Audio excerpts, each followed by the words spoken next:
আজকের আলোচনায় আমরা আলোচনা করব গৌতম বুদ্ধের ধম্মপদের সহস্র বজ্ঞ বা সহস্র অধ্যায় নিয়ে।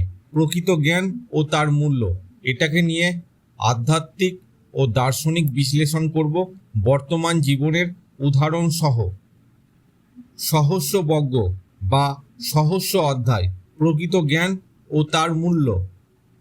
মূল ভাবনা: সহস্র কথার চেয়ে একটি গভীর ও যথার্থ কথা অনেক মূল্যবান, যা শুনলে মনে শান্তি আসে। সহস্র যুদ্ধে জিতে যাওয়ার চেয়ে নিজেকে জয় করা অনেক বড় বিজয়। সহস্র বছর আয়ুর চেয়ে একদিনের ভরা জ্ঞান জীবন অনেক মহৎ। ধম্মপদের এই অংশে বোঝানো হয়েছে সংখ্যায় নয়, গুণে এবং মর্মে জীবনের সাফল্য ও শান্তি নিহিত। বাহ্যিক জয় বা অধিকারে নয়, আসল শান্তি হলো নিজের অজ্ঞতা, ক্রোধ, লোভ ইত্যাদিকে জয় করা। সহজ ভাষায় আধ্যাত্মিক ব্যাখ্যা: আমরা অনেক সময় ভাবি, আমি যদি প্রচুর টাকা কামাই, হাজার হাজার কাজ করি, অনেক বিখ্যাত হই, তাহলেই সফল। কিন্তু আসল সাফল্য বা আনন্দ এসবের মধ্যে নেই।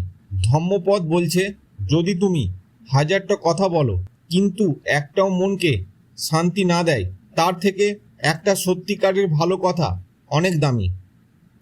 যদি তুমি বাইরের হাজারটা যুদ্ধ যেত অথচ নিজের রাগ, ভয়, অহংকারকে জয় না করতে পারো, তাহলে এগুলো বৃথা।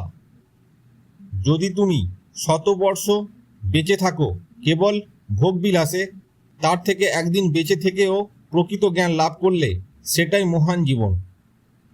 অর্থাৎ জীবনের গুণমান গুরুত্বপূর্ণ, পরিমাণ নয়, বাহ্যিক সফলতা নয়, আত্মিক উন্নতি আসল।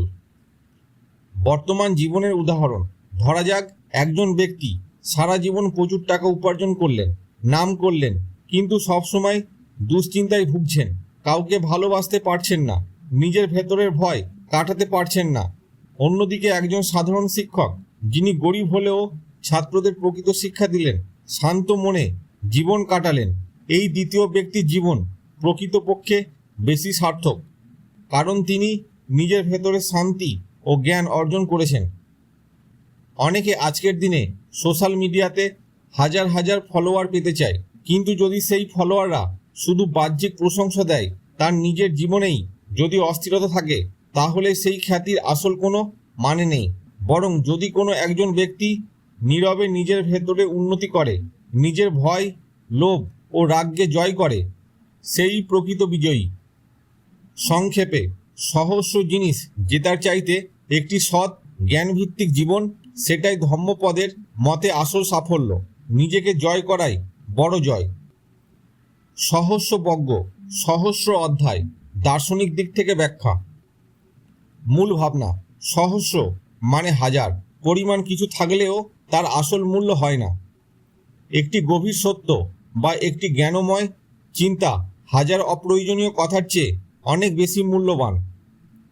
সহস্র বাহ্যিক বিজয়ের চেয়ে নিজেকে জয় করা হলো সবচেয়ে বড় দর্শনীয় কথা। সহস্র বছরের জীবনও তুচ্ছ যদি সেই জীবনে আত্মিক বা বোধের উন্নয়ন না হয়।